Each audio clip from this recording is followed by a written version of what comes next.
Hello everyone, welcome to Law of Assumption Coaching. Thank you so much for coming back here again and I hope you guys are doing awesome.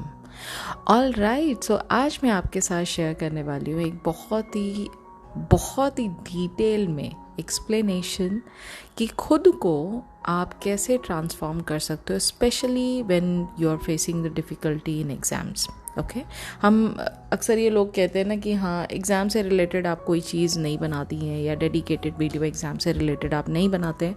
तो आज ये सभी उन viewers के लिए है जो एग्ज़ाम में स्ट्रगल कर रहे हैं, मैनिफेस्ट करना चाहते हैं अच्छे स्कोर को, बट कहीं ना कहीं उनके अंदर फियर ऑफ फेलियर या किसी भी चीज़ के लिए नर्वसनेस है और जिसकी वजह से सेकेंड अटैम्प्ट दे रहे हैं, थर्ड अटैम्प्ट दे रहे हैं, फर्स्ट और सेकेंड अटैम्प्ट में उतने अच्छे मार्क्स स्कोर नहीं कर पाए. तो अगर ऐसी सिचुएशन में आप स्टक अराउंड कर गए हैं, and this goes for everyone. Exam manifestation एक एग्जाम्पल है, लेकिन एक्सप्लेनेशन और लॉ हर एक सिचुएशन में वही काम करेगा जो मैं आज आपको बताने वाली हूँ. ऑलराइट, सो वीडियो को लास्ट तक ज़रूर देखिएगा. ये आज मैं बहुत डिटेल में बताने वाली हूँ कि कैसे आप मैनिफेस्ट कर सकते हैं एग्ज़ाम सक्सेस को बिना ज़्यादा स्ट्रेस लिए, और कैसे अपनी आप एनर्जी को शिफ्ट कर सकते हैं from I am struggling to it is already done. Okay, इसके रिलेशन में मैं थोड़ा सा क्वांटम जंपिंग के बारे में भी कुछ चीज़ें बताऊंगी, तो इसलिए कहा कि लास्ट तक वीडियो ज़रूर देखिए. अगर आप नर्वस हैं अपने एग्ज़ाम को लेकर कि मन में डर बैठा हुआ है और बार बार आप एक ही थॉट को सोचे जा रहे हैं, जैसे कि I don't know but I am going to fail, मुझे ऐसा लग रहा है कि शायद मैं फ़ेल हो जाऊंगा, या फिर मेरे पास इतना सारा सिलेबस है, मैंने इतनी पढ़ाई की ही नहीं है, इसलिए मेरा जो कॉन्फिडेंस है वो शेक कर रहा है और मुझे लगता है कि मैं अगेन नर्वस होके मैं फ़ेल हो जाऊंगा, मेरे एग्ज़ाम में जो रिज़ल्ट है वो बहुत अच्छा नहीं आएगा. But what if, my question is but what if, ये तो आपका अभी चल रहा है इंटरनल माइंडसेट में, ये सारी बातें चल रही हैं जिसको स्ट्रेसफुल थॉट्स बोल सकते हैं. और आप इन्हीं थॉट्स को, जैसे 3D में कोई चीज़ होती है आप बार बार 3D से ट्रिगर करते हो क्योंकि डर बहुत डीप रूटेड है. तो बट ऑब्वियसली बात है कि आप इस डर से बाहर नहीं निकल पा रहे हैं, और बार बार जब भी एग्ज़ाम का थॉट आपके मन में आता है आप इस थॉट को बार बार रिपीट करें, which is just showing that your mind set is feeling the lack of preparation, lack of positivity, lack of confidence. Okay, ये जो स्ट्रेस है ये लैक शो कर रहा है आपके अंदर. ओके, कि लैक है, अभाव है आपका, आपकी प्रिपरेशन की वजह से आपके अंदर का कॉन्फिडेंस इसलिए जनरेट नहीं हो पा रहा है. Okay, but what if you instead believed and felt that everything is right in its place and everything is happening as per my imagination. अगर आप मन में ये बात सोचते हैं कि हर चीज़ अपने हिसाब से हो रही और मुझे अंदर से सिर्फ अंदर से इमेजिनल जो मेरा सीन है उस पर काम करना है, ताकि मैं अपने आप को इस बात में इस थॉट में ड्वेल करा सकूं कि ऑलरेडी मेरा जो एम है वो मुझे सक्सेसफुली मिल चुका है. ठीक है, इंस्टेड ऑफ थिंकिंग कि अभी मेरे साथ क्या हो रहा है, मुझे वो फ्यूचरिस्टिक जो एम है मैं उसको पूरा होता हुआ अगर देखूं, तो मेरा जो एनर्जी है, मेरे जो थॉट्स हैं उसको मैं रीडायरेक्ट कर रही हूँ उस जगह पर ले जाने के लिए जहाँ पर ऑलरेडी मेरी डिज़ायर पूरी होती हुई मुझे दिखाई दे रही है. राइट, तो यहाँ पर जैसे नेविल गोडार्ड सर ने कहा है ना, फीलिंग इज़ द सीक्रेट. यहाँ हर एक चीज़ को फ्यूचरिस्टिक तौर पर कि मेरा जो एम है मुझे मिल चुका है, मेरे मार्क्स बहुत अच्छे आ चुके हैं, जिस भी कॉलेज में मेरा एडमिशन मुझे होना था वो बहुत अच्छे से मेरा हो चुका है, and best of the best thing, जो जब मैं एग्ज़ाम दे रहा हूँ या दे रही हूँ उस दौरान मैं अपने आप को कॉन्फिडेंट फील कर रही हूँ. मैं देख रही हूँ कि I am very confident while writing my examination. Right, और मैं हर एक क्वेश्चन के आंसर को जानता हूँ, और इसलिए मुझे किसी भी चीज़ को लेकर फ्यूचर में डरने की ज़रूरत नहीं, क्योंकि I have seen it in my mind's eye. और अगर मैंने अपनी माइंड्स आई में इन चीज़ों को देखा है, that means it is bound to get delivered to me in my 3D reality. तो फीलिंग इज़ द सीक्रेट जब कहा नेविल गोडार्ड ने, इसका मतलब ये हुआ कि हर एक चीज़ में फील आप क्या कर रहे हैं वो बहुत मैटर करता है. इसका मतलब ये है सबसे इम्पॉर्टेंट चीज़ आपका इमोशन है. जब आप फील करते हो कि एग्ज़ाम का रिज़ल्ट ऑलरेडी पॉजिटिव है, you tap into that outcome, you tap into that positive result, right और बाकी कोई भी सर्कमस्टांस मैटर नहीं करता है। हर एक चीज़ जो आपको 3D में हाउ और व्हेन के लूप में फंसा रही है कि सिलेबस बहुत ज़्यादा है, कैसे होगा, ठीक है, और मेरा तो कोई प्लान मुझे समझ नहीं आ रहा है कि मैं एग्ज़ाम दूंगा कैसे, नर्वसनेस आपके अंदर इतनी ज़्यादा है। सिलेबस और plan will always follow, but you start from the finish line, that's your aim as creator. All right, अब एक और बात यहाँ पर आती है। देखिए, ये तो एक बहुत मोटे मोटे तौर पे मैंने समझा है कि इंटरनल लेवल पे आपको करना क्या है, बट एक डीप रूटेड जो बिलीव्स हैं आपके, जैसे फॉर एग्जांपल बहुत सारे जो मेरे पास क्लाइंट्स आते हैं उनके साथ प्रॉब्लम ही ये है कि उनका लिमिटिंग बिलीफ ये है, ज़्यादा नहीं पढ़ोगे ज़्यादा अच्छी प्रिपरेशन नहीं होगी, ज़्यादा अच्छी प्रिपरेशन नहीं होगी, ऑब्वियस सी बात है कि आप एग्ज़ाम में अच्छी तरह से बीट नहीं कर पाओगे। Now my question to you is, how many of you have tried studying 10 hours of the day and yet you were like, आपने पूरी एक एक जो बुक है रिलेटेड टू योर एग्ज़ाम, आपने बहुत अच्छे से सब कुछ रीड किया, अच्छे से सब कुछ उसको माइंड में बिठाया, और फिर भी जब एग्ज़ाम देने गए तो एग्ज़ाम देने के बाद आपको वो कॉन्फिडेंस नहीं आया जो आपको आना चाहिए था। ये सारे स्टूडेंट्स जो ये वीडियो देख रहे होंगे वो बता पाएंगे कि एग्ज़ाम में उससे पहले तो बहुत सारा अच्छे से प्रिपेयर करके गए थे, लेकिन एग्ज़ाम में जब बैठे तो एग्ज़ाम पेपर को देखने के बाद there were so many questions from not from the books that they have studied but from outside, or maybe it was a little confusing for them and that's why they had no confidence जिससे वो अच्छे से exam दे पाते। तो अगर आप पुराने जो भी आपका स्टडी पैटर्न है और आपके माइंड में ऑलरेडी आपने एक लिमिटिंग बिलीव बना रखा है, अगर आप उससे स्टक अराउंड हो रखे हो कि I must study 10 hours, I have no time, ठीक है, और इतना सारा सिलेबस है, मेरे पास टाइम ही नहीं है, मैं बहुत लिमिटेड आवर्स में पढ़ाई करता हूँ और उसमें भी मेरा जो है वो माइंड, वो जो पढ़ता हूँ वो रिटेन नहीं कर पाता है। यहाँ पर जब आप इंटरनल लेवल पे अपने आप से ये बातें कह रहे हैं, what is it that you are representing? आप रिप्रेजेंट कर रहे हैं लैक को, आप रिप्रेजेंट कर रहे हैं that you must align with the struggle and only then you will be succeeded. मतलब 24 घंटे में से 10 से 14 घंटे, 10 से 16 घंटे आपको पढ़ना ही पढ़ना है, only then you will be able to at least sit in the examination with confidence. आप दोनों में डिफरेंस समझ रहे हो यहाँ पर क्या हो रहा है, ठीक है। तो इसी के लिए नेविल सर ने कहा है, assume the feeling of wish fulfilled and persist in that assumption. इसका मतलब क्या है? ये बहुत ही ज़्यादा डीप एंड पावरफुल कोटेशन है कि आप पहले फील करो that you have already passed with flying colors even before the result, only then you will be getting what you have imagined। तब आपके जो स्टेप्स हैं लाइक रिविजन या जो भी प्रैक्टिस करना है आपको अपने एग्ज़ाम की बुक्स जब आप रीड करते हैं, वो एक नेचुरल फ्लो लाने के लिए आपको वो प्रैक्टिकल चीज़ें जो आप कर रहे हो वो आप कर सकते हो, लेकिन वो कॉन्फिडेंस स्टेट से आप करो। स्ट्रेसफुल स्टेट जो माइंडसेट है उससे मत करो आप।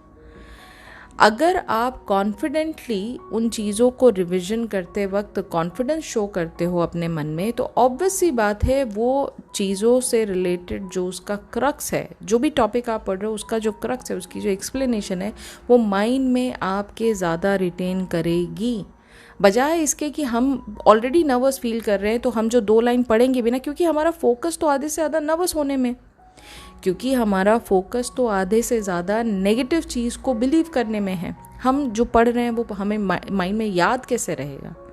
Are you understanding the difference? तो अगर आप देखो ना, कितने भी कोई भी ओलंपिक गेम्स में जो प्लेयर्स होते हैं उनको ये विजुअलाइजेशन का जो प्रैक्टिस है उनको डेली बेसिस पे कराया जाता है। लाइक जितने भी कार रेसर्स हैं, आप उनके इंटरव्यूज़ देखिए, they'll tell you that we have been taught like this कि हम जब कार के अंदर हों, हम आंखें क्लोज करके वो कार का जो साउंड है उसको सुने, हम वो जो फाइनल लैप है उसको कवर कर रहे हैं, and everybody is cheering our name। उनको ये सिखाया जाता है। तो हर एक चीज़ पहले, प्रैक्टिस से पहले उनको वो एम जो है वो माइंड में क्लैरिटी देने के लिए विजुअलाइजेशन कराया जाता है। और सिर्फ विजुअलाइजेशन से काम नहीं चलता, बाकायदा वो फील करते हैं बाय यूजिंग देयर 5 सेंसेस। दे सी कि मैं जब स्टीयरिंग पे हाथ मैंने रखा है, मैं बाहर दुनिया में क्या देख रहा हूँ, मुझे क्या सुनाई दे रहा है, ये सब चीज़ों को वो प्रैक्टिस करते हैं, जिससे उनके अंदर कॉन्फिडेंस कई गुना बढ़ जाता है, क्योंकि अब आपने एंड सीन को ऑलरेडी होते हुए देखा है, और जो चीज़ आप बार बार रिपीट कर रहे हैं उसी से आपको कॉन्फिडेंस आता चला जाएगा। तो अगर डर के थॉट्स को आप बार बार रिपीट कर रहे हैं, माहौल माइंड में आपके डर का ही बना रहेगा, क्योंकि डोमिनेंट थॉट आपका नेगेटिव चल रहा है ना, समझ रहे हो आप। तो ये बहुत खास चीज़ है जो आपको ध्यान देने की ज़रूरत है। अच्छा, फिर एक और मैं आपको बताती हूँ बात। हम लोग ना बहुत लॉजिकल होते हैं, लॉजिकली हम जिन चीज़ों को सोचते हैं हम उन्हीं को फैक्ट मानते हैं। तो अगर लॉजिकली आप ये सोच रहे हैं कि लेकिन मेरा तो इंटायर सिलेबस जो है वो कवर अभी हुआ ही नहीं है, ठीक है, मैं साथ ही साथ एक माइंड में और भी चीज़ निकाल रही हूँ, लेकिन पिछले बार भी मेरा नेगेटिव हुआ था, रिजल्ट मेरा पॉजिटिव आया नहीं था, मैं पेपर निकाल नहीं पाया था। ये जो पैटर्न है, ये जो लूप है, ये स्ट्रगल लूप है, ये बार बार आप रिपीट कर रहे हैं। इस चीज़ को आइडेंटिफाई करने के बाद you have to put a stop to it. Instead आपको क्या करना है, instead you need to try this कि हर दिन 5 से लेकर 15 मिनट तक just close your eyes, take a long deep breath and keep on affirming the positive thoughts कि I am a top scorer, okay, I always get what I want, I always clear any exam with flying colours. ये जो thoughts हैं, ये अपने अंदर आप जितना ज़्यादा रिपीट करेंगे, जितना ज़्यादा इनके थॉट्स के जो वर्ड्स हैं उनके मीनिंग को आप अपने अंदर अब्जॉर्ब करेंगे, उतना ही ज़्यादा आपका माइंड नेगेटिविटी से दूर रहेगा, ओके, उतना ही ज़्यादा आप चीज़ों को पॉजिटिवली सोच पाएंगे, पॉजिटिवली आप चीज़ों को आने वाले फ्यूचर में जो एग्ज़ाम होने वाला है उसके लिए पॉजिटिव हो पाएंगे, कॉन्फिडेंस दिखा पाएंगे, ठीक है। And when you are affirming, जब आप बहुत अंदर तक इस चीज़ को फील कर लें, ये 3-4 एफर्मेशंस बोल के, that I am a top scorer, I always get what I want and I can clear any exam with flying colours, okay, when you are saying these things over and over and over again, after that just let it go, उसको release कर दीजिए उससे related mind में। लेकिन होगा कैसे, अभी तो मेरे साथ ये नहीं सोचने की ज़रूरत है। You have done your job as creator, now it is time to let go. उससे डिटैच होना भी तो ज़रूरी है ना। अगर हम उसी में स्टक होते रहेंगे, वो लूप में अगर हम फंसे रहेंगे, तो मैनिफेस्टेशन अनफोल्ड होगा कैसे आपके लिए, एंड मैनिफेस्टेशन आपके लिए 3D में आएगा कैसे। देखो 3D में ना हर एक चीज़, 3D अपने आप में डेड रियलिटी है। 3D में हर एक चीज़ आपके इंटरनल लेवल पे जो आप सोच रहे हैं, जो आप फील कर रहे हैं, उसका रिफ्लेक्शन है। तो डोमिनेंटली अगर आप नेगेटिव चीज़ फील कर रहे हैं, डोमिनेंटली अगर आप नेगेटिव बातों को बार बार रिपीट कर रहे हैं, then what is it that you are going to get in the 3D? Of course these thoughts are going to get manifested. आप इसमें चाहो या ना चाहो, लेकिन ये थॉट्स मैनिफेस्ट होके ही रहेंगे। तो या तो एग्ज़ाम नेगेटिव आ जाएगा, या रिजल्ट डिले आएगा, या कोई ना कोई प्रॉब्लम आ जाएगी। जो हमें रैंक चाहिए थी वो नहीं आई, जिस कॉलेज में हम एडमिशन लेना चाहते थे उतने मार्क्स नहीं आए। Why do you want to retain these thoughts? Why do you want to even मतलब थिंक अबाउट सच थिंग्स जो आपके मैनिफेस्टेशन से अलाइंड नहीं है, जो आपके मैनिफेस्टेशन को हेल्प नहीं कर रही है? Then why do you want to keep repeating those thoughts? That's the whole crux of this matter, okay. तो जब आप रिलीज करते हैं, रिलीज करना मतलब लेट गो करना। जब आप हर चीज़ को लेट गो कर देते हैं, जैसे पानी का फ्लो होता है ना, आप उस चीज़ को नॉर्मलाइज कर देते हैं कि ये जो थॉट्स है ना, ये मेरे नॉर्मल थॉट्स हैं। I don't have to worry about what is happening in my 3D right now, because everything is coming from my futuristic assumption. और उस futuristic assumption में मैंने हर एक चीज़ को पॉजिटिव होते हुए देखा है। मैं पहले भी आपको समझा रही थी, मैं आज फिर कह रही हूँ, पढ़ाई आप एग्ज़ाम क्लियर करने के लिए नहीं करते हैं। पढ़ाई करना बेहद ज़रूरी है ताकि आपके पास वो नॉलेज आ सके, ताकि आप जिस जगह पर जाने के लिए अपने आप को एम कर रहे हैं, उस जगह तक पहुंचने के लिए, उस जगह पर पहुंचकर आप उस जगह की गरिमा को जस्टिफाई कर सकें। खुद पहुंचने के बाद आप अपने आप को जस्टिफाई कर सकें that yes I am the right candidate for this place, क्योंकि मेरे पास वो अमेजिंग नॉलेज है। तो आप पढ़ाई नॉलेज अटेन करने के लिए करते हैं, exam is just a medium to जज योर नॉलेज। दोनों चीज़ों में बहुत बड़ा डिफरेंस है। अगर आप ये बात नहीं समझ पाएंगे तो आप एग्ज़ाम के स्ट्रेस में ही डूबे रहेंगे ऑल द टाइम, ओके। तो एग्ज़ाम एक ज़रिया है आपको जज करने का एज स्टूडेंट कि आप कितने डिसिप्लिन हैं, कितनी नॉलेज आप रिटेन कर पाते हैं, क्या आपके पास बुकिश नॉलेज के अलावा भी कुछ दुनिया से रिलेटेड भी जानकारियां हैं, क्या आप अपनी चीज़ों को ठीक तरह से इम्प्लीमेंट कर पाते हैं या नहीं। एग्ज़ाम में जब रिटन आंसर हम लिखते हैं वो इम्प्लीमेंटेशन के लिए होता है कि आप कितना आर्टिकुलेट है अपनी चीज़ों को एक्सप्रेस करने के लिए। ऑल राइट, सो बजाय इसके कि हम फोकस ये करें कि नहीं एग्ज़ाम को क्लियर करना बहुत ज़रूरी है, क्लियर नहीं हुआ तो सब कुछ ख़त्म, ये चीज़ जब तक आप माइंड में रखेंगे things are never going to be positive in the 3D। Okay, तो जैसे बार बार नेविल सर कहते हैं go to the end, live in the end, इसका सिंपल मतलब ये है कि आप ऑलरेडी एंड में हो, आप ये मान चुके हो कि फ्यूचर जो मैंने अपनी आंखों से देखा है ना, माइंड्स आई से, वही सत्य है। तो जब आप लाइफ को इस पॉइंट से जीते हो ना, इस फैक्ट के साथ जीते हो ना कि जो मैंने देखा है वही होने वाला है, तो आपके अंदर की वो जो एंजाइटी है, वो जो नेगेटिविटी है, वो सब चीज़ें ज़ीरो हो जाती हैं। क्योंकि अब आप कॉन्फिडेंटली चीज़ों को प्रिपेयर करते हुए आप बढ़ सकते हो आगे, क्योंकि अब आपको एग्ज़ाम में मार्क्स अच्छे लाने का डर नहीं है। अब आप ऑलरेडी उस डर को माइंड से निकाल चुके हो, क्योंकि आपने इमेजिनेशन पर वर्क किया है, अपने विजुअलाइजेशन पे वर्क किया।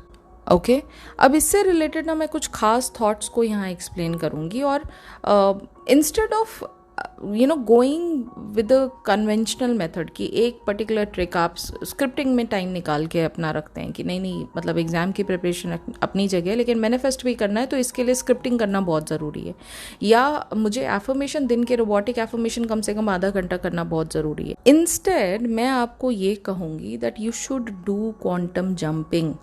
ओके, अभी पहले मैं कुछ थॉट्स के बारे में बात करती हूँ, फिर मैं क्वांटम जंपिंग के बारे में बात करूँगी। तो उससे क्या होगा कि आपके अंदर एक जो आइडेंटिटी शिफ्ट है वो अपने आप आ जाएगा। ठीक है, जैसे एक बहुत कॉमन थॉट है कि फियर ऑफ फेलियर का, व्हाट इफ़ मैं एग्ज़ाम क्लियर नहीं कर पाया, व्हाट इफ़ मैं एग्ज़ाम में फेल हो गया, क्लियर ही नहीं कर पाया। ये क्या है? ये एक प्रॉब्लमेटिक थॉट है। ओके, अगर आपके अंदर कॉन्स्टेंट डर है कि मैं फेल हो जाऊंगा या पता नहीं क्या होगा एग्जाम में, आपका सबकॉन्शियस माइंड फेलियर के इमेज को स्टोर कर रहा है, वो बार बार लगातार वही इमेजेस को अपना बना रहा है। ओके, और जैसे ही एग्जाम आता है आपके अंदर पैनिक बटन अपने आप एक्टिवेट हो जाता है, पैनिक मोड आपका अपने आप एक्टिवेट हो जाता है। ठीक है, ये बहुत कॉमन सिनेरियो है। बहुत सारे लोग मेरे पास जब आते हैं तो ये क्वेश्चन हमेशा उनका होता है कि भाई मुझे डर बहुत लगता है एग्ज़ाम से। ओके, नाउ ये तो बात हुई प्रॉब्लम की, इसका सल्यूशन क्या है? सल्यूशन है डर को आइडेंटिफाई करना। उसको दबाने की ज़रूरत नहीं है, उसको आइडेंटिफाई कीजिए कि अच्छा मेरे अंदर डर वाले थॉट्स कौन से हैं।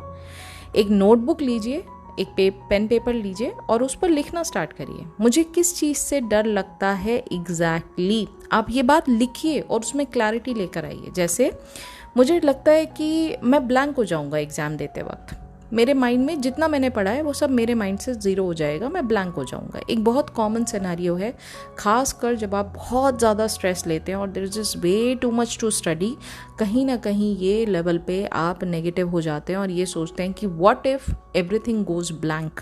क्योंकि एग्ज़ाम के 3 घंटे बहुत इंपॉर्टेंट होते हैं। अगर एग्ज़ाम के 2 से 3 घंटे जो भी एग्ज़ाम ड्यूरेशन है आपका, अगर उसमें आपने अपना बेस्ट परफॉर्म नहीं किया तो चाहे आपके पास कितनी ही नॉलेज है, वो एग्ज़ाम में आपने डिस्प्ले नहीं किया है कितनी नॉलेज है। समझ रहे हैं आप?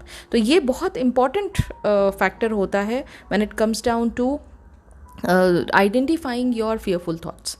ओके, तो जब आपने ये आइडेंटिफाई कर लिया कि मुझे किस चीज़ से डर लगता है, एक मैंने एग्जांपल दिया कि आपने ये थॉट का जवाब निकाला कि भाई मुझे डर लगता है कि मैं ब्लैंक हो जाऊंगा एग्ज़ाम में। Now you need to reverse your visualisation technique.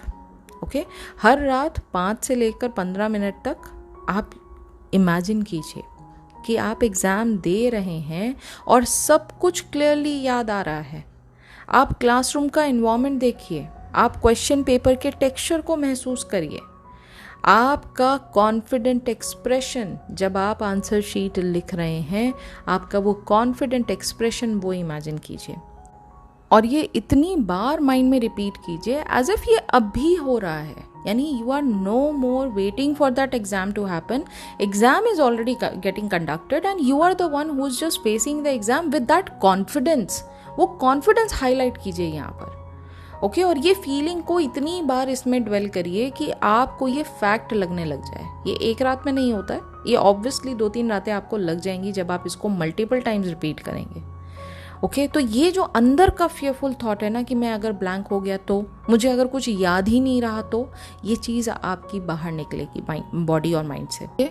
तो जितनी बार आपको डर लगता है, जितनी बार आप अंदर से फियरफुल थॉट रिपीट करते हो, जितनी बार आप रिपीट करोगे डर को, उतनी बार वो ज़्यादा पावरफुल होगा। तो इंस्टेड आपको ये डिसाइड करना है, बस इसी मोमेंट में आप ये डिसाइड करो, it is already done, what I want has been given to me, I already got what I aimed for। और हर दिन उस स्टेट को बार बार रिहर्स करिए, बार बार विजुलाइज करिए, बार बार इमेजिन करिए with that confidence that yes it is already mine. Okay अगला एक और थॉट जो आता है वो ये आता है कि मेरे ना बचपन से ही प्रॉब्लम है, मेरे ना बचपन से ही इन चीज़ों में बहुत ज़्यादा मैं स्ट्रेस ले लेता हूँ। कई बार बचपन में पेरेंट्स होते हैं या टीचर्स होते हैं या फ्रेंड्स होते हैं, उन्होंने कुछ कह दिया कि जो आपके सबकॉन्शियस माइंड में जाके बैठ गया, या तो किसी ना किसी फॉर्म में, नेगेटिव फॉर्म में जाके बैठ गया। गिल्ट हो सकता है, शेम हो सकता है, रिजेक्शन हो सकता है। ये आपने ऑलरेडी क्रिएट कर लिया अपने माइंड में कि पेरेंट्स ये बोल रहे हैं नहीं तुम्हारे बस की नहीं है, तुम इतने इंटेलिजेंट ही नहीं हो, या टीचर ने ये बात बोल दी कि नहीं मतलब इतना हार्ड पेपर तुम कहाँ सॉल्व कर पाओगे, you are not that intelligent. Okay या आपसे हो ही नहीं पाएगा, छोड़ दो यार, आपके बस की नहीं है, सिर्फ टॉपर के बस की बात है, आपके बस की नहीं है। अगर आपको ये पीछे से एक कोई नेगेटिव बिलीव आपने ऑलरेडी कैरी कर रखा है किसी न किसी फॉर्म में, पेरेंट्स का इन्वॉल्वमेंट ऐसा रहता है कई बार कि वो दूसरों से कंपेयर करते हैं बच्चों को, और कहीं ना कहीं वो एक स्ट्रेसफुल सिचुएशन बन जाती है उस बच्चे के लिए जो ऑलरेडी एग्ज़ाम देने वाला है। वो कहीं ना कहीं अपने आप को उनके पॉइंट ऑफ व्यू से खुद को देख रहा है, और वो वहाँ पर नॉट गुड इनफ वाली फीलिंग उसके अंदर आ जाती है और वो बैठ जाती है। वो एक शेमफुल जो फीलिंग है कि नहीं मैं कहाँ मतलब इतना अच्छा कर पाऊँगा, या मेरे अंदर ऑलरेडी इतना गिल्ट है कि मैं कहाँ इतना बेहतर परफॉर्म कर पाऊँगा, मैं तो इतना अच्छा हूँ ही नहीं। ये जो नॉट गुड इनफ वाली फीलिंग है अंदर जाके बैठ जाती है, और यही फीलिंग एग्ज़ाम के वक्त आपके अंदर सेल्फ डाउट को एक्टिवेट कर देती है। ठीक है, जिससे आपका कॉन्फिडेंस, आप चाहो भी कि नहीं मैं बिल्कुल 100% कॉन्फिडेंट होके जाऊंगा एग्ज़ाम देने के लिए, नहीं हो पाएगा, क्योंकि कहीं ना कहीं आपके बैक ऑफ द माइंड में तो ये सब चीज़ें चल ही रही हैं ना। इंटरनल लेवल पे तो आपने बेस अपने माइंड को, सबकॉन्शियस माइंड को क्या दिया है, जो बचपन से आप सुनते आए हो खुद के बारे में। ठीक है, अब ये तो हो गई प्रॉब्लम, इसका सोल्यूशन क्या है? देखिए, अगर आप ऐसा कुछ फील करते हैं then revision is the best technique. आप इंस्टेड जो जगह पर आपको बार बार ये चीज़ों में हिट मिला है, पेरेंट्स के थ्रू या टीचर्स के थ्रू या फ्रेंड्स एंड रिलेटिव्स के थ्रू, कि नहीं तुम पर हमें कॉन्फिडेंस नहीं है, ये जो थॉट बार बार आप री इमेजिन करते हो, इसकी जगह रिवर्स चीज़ों को देखना आप स्टार्ट करिए, जिसको कहा जाता है रिविजन टेक्निक। रिविजन टेक्निक में जो चीज़ आपके साथ वंडरफुल नहीं घटी है, उस बात को री इमेजिन करिए, लेकिन इस बार वो देखिए जो आप देखना चाहते हैं। तो इमेजिन करिए कि लोग आपको इसका विपरीत बोल रहे हैं, इसका उल्टा बोल रहे हैं कि I am so proud of you and I am with you, I know you are going to do your best. आपने सिर्फ इतना ही सुनना है अपने पेरेंट्स के मुंह से कि वो आप पर कॉन्फिडेंस दिखा रहे हैं, वो आपके लिए पॉजिटिव हैं ऑलरेडी, वो आप पर भरोसा करते हैं, आपकी प्रिपरेशन पर, आपकी किसी भी तरह की जो भी प्रिपरेशन हुई है उसमें वो आपके साथ खड़े हैं। आपके पूरे के पूरे ड्यूरेशन में जो आपने तैयारियां की हैं, उन तैयारियों को वो विटनेस कर चुके हैं, और इसीलिए वो आपके ऊपर भरोसा करते हैं। So they are telling you that I am so proud of you.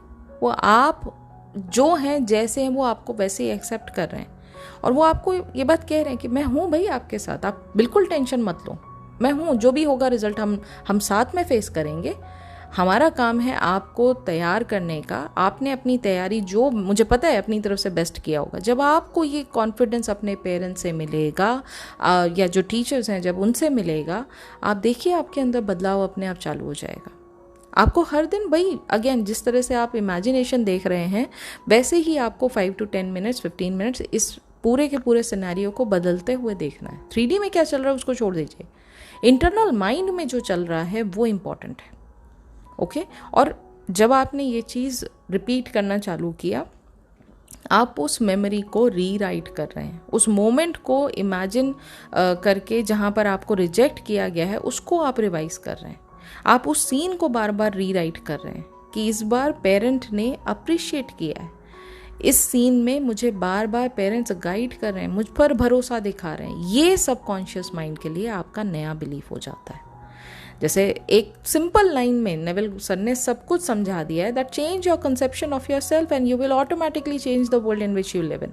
इसका मतलब सिंपली ये है कि पुराने थॉट्स को वैल्यू ना देके, पुरानी जो चीज़ें अभी तक आपको एंकर की तरह होल्ड बैक करके रख रही थी, उस आइडेंटिटी से आप बाहर निकल के अपने लिए एक नई आइडेंटिटी बना रहे हो, that I am good enough, I am good enough to get anything I want, I am confident enough to clear any examination.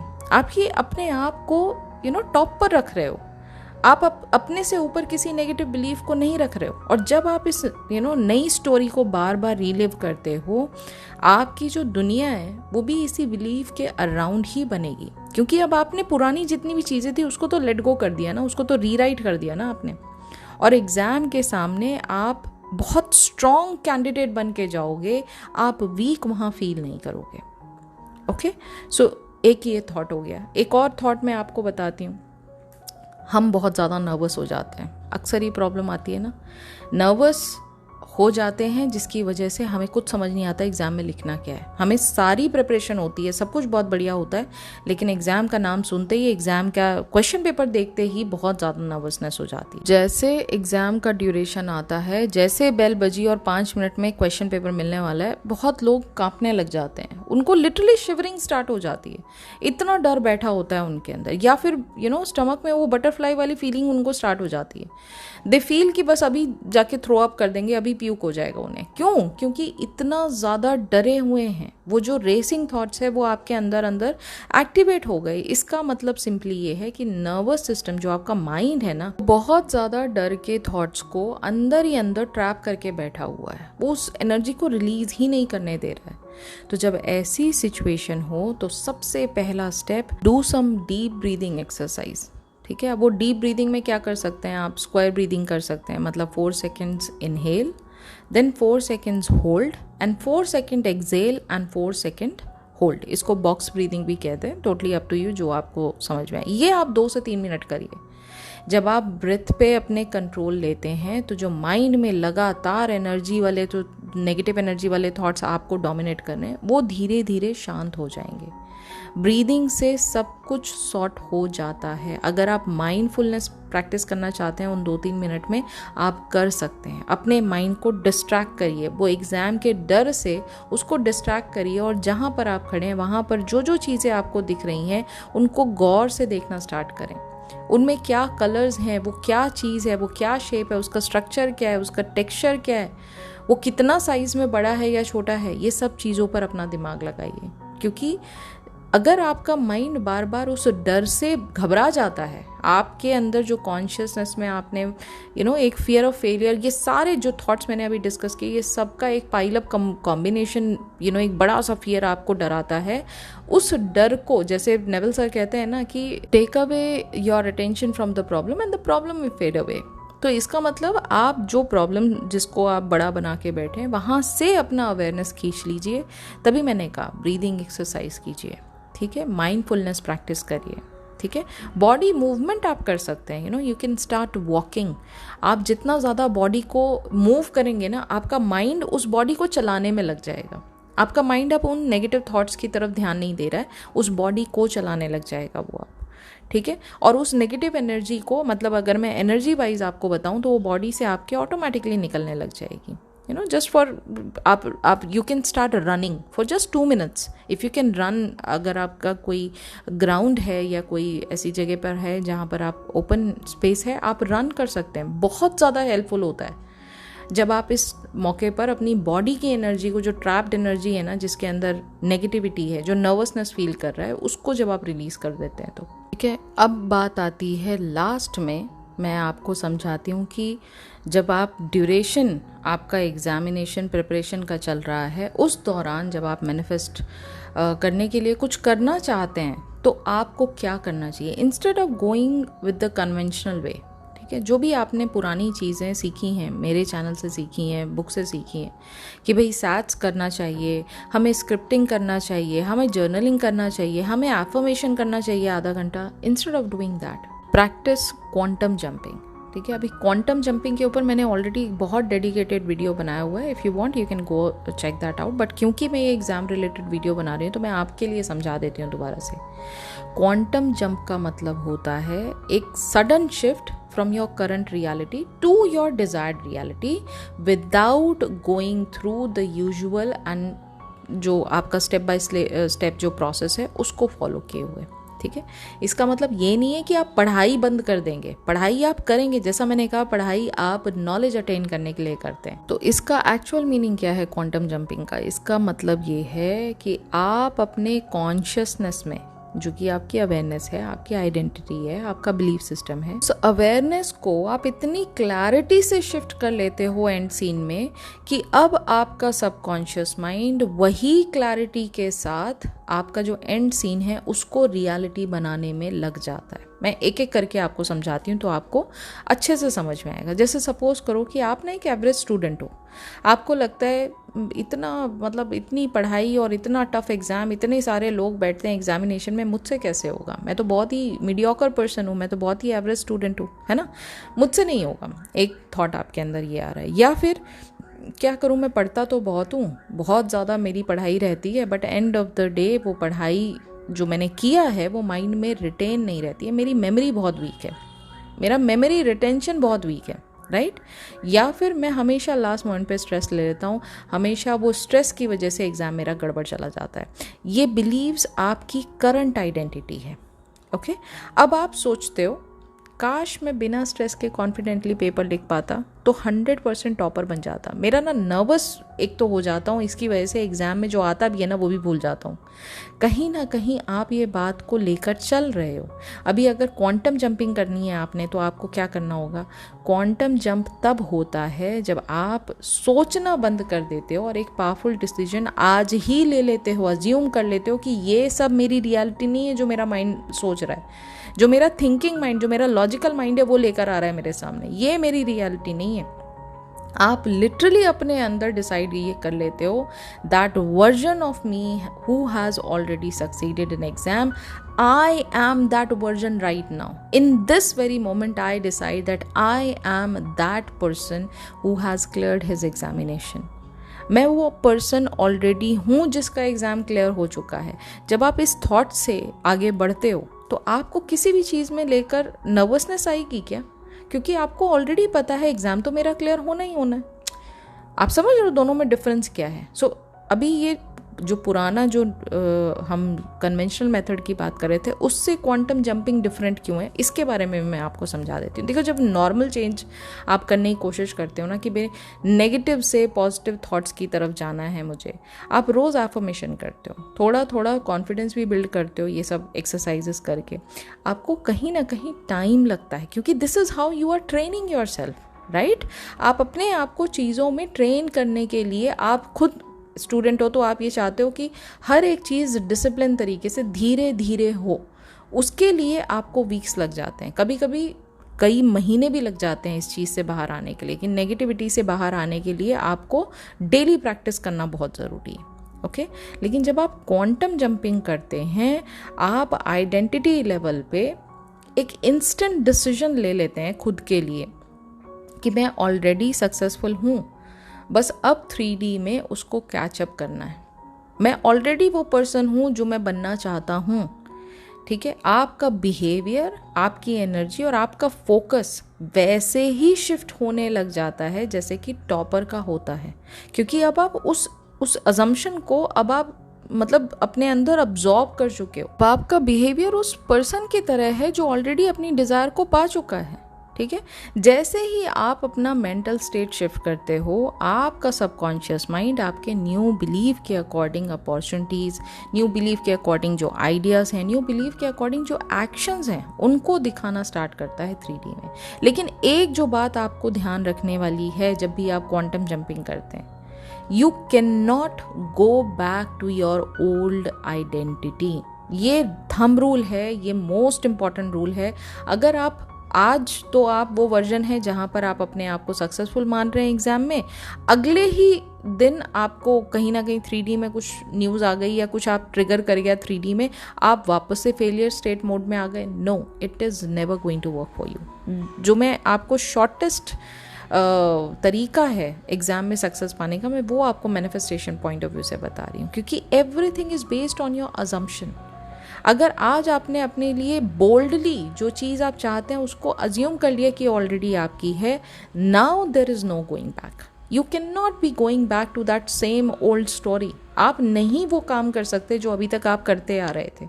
अब आपको इस मोमेंट ऑनवर्ड से इसी स्टेट ऑफ माइंड में जीना है कि ऑलरेडी मैं वो पर्सन हूँ जिसका एग्ज़ाम बहुत अच्छे से क्लियर हुआ है। उसको जहाँ जहाँ उस एग्ज़ाम के रिज़ल्ट को लगाना था वो हर जगह उसका नंबर आ चुका है। You will be in calm state, you will not be feeling nervous and you will not be trapped in that whole negative energy loop. आप उस जगह होंगे ही नहीं, क्योंकि अब आप पॉजिटिविटी के साथ जी रहे हैं ना। अब आप उस डिसीजन को लेके बैठे हैं जो आपने अपने लिए अज्यूम किया है कि यही फैक्ट है, यही सच्चाई है। तो सबकॉन्शियस माइंड जिस चीज़ को मानते हैं उसी चीज़ को तो 3D में लेकर आता है। समझ रहे हो आप? तो इसलिए आपको ये चीज़ बिलीव करना है कि जो मैं अपने लिए आज डिसाइड कर रहा हूँ, मैं वही पर्सन हूँ and there is no going back. अब उसके बाद वापस नहीं पलटना है। एक लाइन है ना, to be transform the whole basis of your thoughts must change, Neville Goddard ने बोला है। ठीक है, तो अगर आपको रियलिटी में रिजल्ट चेंज चाहिए, बेटर मार्क्स चाहिए, काम माइंड चाहिए, कॉन्फिडेंस चाहिए, तो पहले आपको अपनी सोच की फाउंडेशन चेंज करनी होगी। ओके, और ये तभी होगा जब आप अपने आप को एक नए वर्जन में मेंटली तौर पे आप देख पा रहे हैं, आप उसको फील कर पा रहे हैं। जैसे एग्ज़ाम ऑलरेडी आ चुके हैं, जो पेपर कॉन्फिडेंटली आपको करने थे सॉल्व, वो आप कर चुके हैं, और जो रिज़ल्ट के लिए आप पैनिक करते थे पहले, वो रिज़ल्ट के लिए वो आप पैनिक नहीं कर रहे हैं, क्योंकि रिज़ल्ट तो ऑलरेडी आपके मन मुताबिक आया है ना। This is how you shift, this is how you jump into quantum reality. Okay, तो सिंपल सा मैं आपको जो रूल है क्वांटम जंपिंग का वो मैं आपको समझा देती हूँ, कैसे कैसे स्टेप्स में आपको एग्ज़ाम के लिए यूज़ करने हैं। Number 1 is identifying your old story, यानी मैं वीक हूँ, मुझसे नहीं होगा, मैं भूल जाता हूँ, इन चीज़ों को पहले आइडेंटिफाई करना। ओके, सेकेंड स्टेप है कि आप अपनी नई स्टोरी को अब आप चूज़ कर रहे हैं, जो कि नई आइडेंटिटी बनेगा आपके लिए। यानी instead of the things that you have just identified, उसको रिपीट करने की बजाय अब आप क्या रिपीट कर रहे हैं मन में? आई एम काम, मैं शार्प हूँ, मैं क्लियर माइंडेड हूँ, मेरा पेपर ऑलरेडी बहुत अच्छा गया है। Okay, and third thing is you need to start behaving as if it is already done. पढ़ाई भी उसी माइंडसेट से कीजिए जैसे आपके अंदर क्लैरिटी और कॉन्फिडेंस ऑलरेडी है। आप एग्ज़ाम को लेकर अब आप चिंता में हो ही नहीं। हर एक चीज़ एग्ज़ाम से रिलेटेड आपको पहले ही आती है, आप उस माइंडसेट से पढ़ाई कर रहे हैं। Okay, and the last and the most important thing is when you have decided something for yourself कि ये मेरी आज से न्यू आइडेंटिटी है, then persist in it, persist in that assumption। हर बार जब डाउट आए, keep on reminding yourself, keep on going back to that end scene that it is already done, my only job is to stay in this state, I am the creator and everything is possible for me. Simple. Okay, quantum jumping कोई magic trick नहीं है, ये एक inner decision है, एक inner assumption है। अपने पुराने डाउट्स, फियर्स और आइडेंटिटी को छोड़कर एक नए पावरफुल वर्जन में ऑलरेडी शिफ्ट करना, ये प्रोसेस बोलता है क्वांटम जंपिंग का।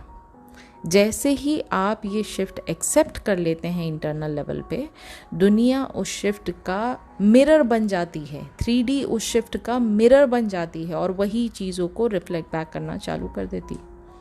ठीक है, तो ये थी आज की वीडियो। मैंने बहुत डिटेल में हर एक चीज़ समझाई है, हर एक थॉट को कैसे रिवाइज करना है वो बताया है। जो भी इंटरनल लेवल पे चीज़ें आपके जो स्टूडेंट्स मेरे पास आते रहे हैं एज क्लाइंट, उनके थ्रू मैंने जो एक्सपीरियंस किया है कि ये नेगेटिव थॉट्स में अक्सर बच्चे जो हैं वो ट्रैप करते हैं, तो उनको कैसे चेंज करना है उसको मैंने इस पूरी वीडियो में एक्सप्लेन करने की कोशिश की है। मैं बहुत ज़्यादा उम्मीद करती हूँ कि जितने भी स्टूडेंट यहाँ पर ये वीडियो देख रहे हैं उनको बहुत डीप क्लैरिटी मिली होगी। और अगर हाँ, तो वीडियो को लाइक ज़रूर कीजिएगा, कमेंट में लिखकर मुझे ज़रूर बताइएगा कि इस वीडियो से आपने टेक अवे क्या लिया, आपने क्या सीखा इस वीडियो से। अगर आप न्यू हैं चैनल पर तो चैनल को सब्सक्राइब ज़रूर कर लीजिए ऐसे ही नए कंटेंट के लिए related with manifestation and Neville Goddard's teaching. And if you want you can always follow me on Instagram as well. My Instagram handle is law of assumption coaching. अगर आप 1-to-1 कोचिंग लेने में interested हैं, guidance लेने में interested हैं अपनी manifestation journey में, तो इस गिवन नंबर पर मुझे आप कॉन्टैक्ट कर सकते हैं, चाहे वो शॉर्ट टर्म कोचिंग हो या फिर लॉन्ग टर्म कोचिंग हो। हर कोचिंग सेशन के लिए आप इसी नंबर पे मुझे कॉन्टैक्ट कर सकते हैं for the details, and I am there to help you out with the details. अगर आप वर्कबुक में इंटरेस्टेड हैं, 2 वर्कबुक अभी ऑलरेडी एग्जिस्टिंग में हैं। पहली वर्कबुक का नाम है इंस्टेंट मैनिफेस्टेशन वर्कबुक। आपके लिए ये बहुत ज़्यादा हेल्पफुल होगी अगर आप किसी भी चीज़ को इंस्टेंटली मैनिफेस्ट करना चाहते हैं, उसके लिए लर्निंग लेना चाहते हैं कि स्टेप बाय स्टेप प्रोसेस होता किस तरह से है। ये workbook is one of the best. अगर कोई ऑलरेडी टाइम क्रंच फेस कर रहा है और उसको लर्निंग चाहिए कि टाइम क्रंच होता कैसे है, टाइम का इल्यूजन हमें माइंड से निकालना कैसे, तो आप चाहें तो टाइम क्रंच मैनिफेस्टेशन वर्कबुक जो है उसको ले सकते हैं। दोनों का प्राइस सेम है। आप इसी नंबर पे मुझसे कांटेक्ट कर सकते हैं और इस वर्कबुक को बाय कर सकते हैं। बहुत ज़्यादा डिसिप्लिन लेकर आ सकते हैं अपनी मैनिफेस्टेशन जर्नी में with the help of these workbooks. So yes, ये थी आज की video. Now I will be meeting you very soon in the next video. तब तक अपना ख्याल रखिए एंड हैप्पी मैनिफेस्टिंग।